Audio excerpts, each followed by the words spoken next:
मांजाने गळा कापून अकोल्यात अकोटफाईल येथे राहणाऱ्या किरण प्रकाश सोनवणे या युवकाचा बळी गेला आहे। चौघांवर मांजाने संक्रांत आणली असून त्याचा फटका त्यांना बसला आहे। ते जखमी झाले आहेत। नायलॉन मांजाची सर्रास विक्री झाल्याने हा त्रास नागरिकांना सहन करावा लागला।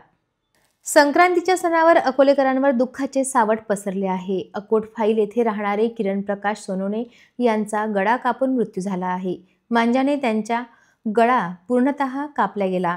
लगेच त्यांना शासकीय रुग्णालयात दाखल केले गेले, पण तिथे त्यांना मृत घोषित केले। मंगळवारी सकाळी काही जण घराबाहेर पडले ते गळ्याभोवती स्कार्फ गुंडाळून तोंड व्यवस्थित झाकून, कारण मोटरसायकल चालवताना चुकून मांजाने आपला वेध घेतला तर ही भीती मनात घर करून होती। तरी देखील पतंगी मोठ्या प्रमाणात उडवल्या जातात। अकोल्यात चौघांना मांजामुळे फटका बसला आहे। आज अकोला शहरात मकर संक्रांतीच्या दिवशी चायनीज मांजाने चौघे जखमी झाल्याची घटना घडली असून तिघांची प्रकृती स्थिर असल्याचे समजते।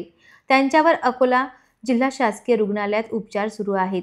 दादाराव अनिल राहणार वानखेडे मलकापूर, शिलोक संतोष इंगळे राहणार कैलास टेकडी आणि सुमित गायकवाड राहणार खडकी अशी त्यांची नावे आहेत। गणेश श्रीवास्तव यांच्या डोळ्यांना चायना मेड नायलॉन मांजाने जखमी केले आहे। त्यांच्या डोळ्याला दुखापत झाली आहे।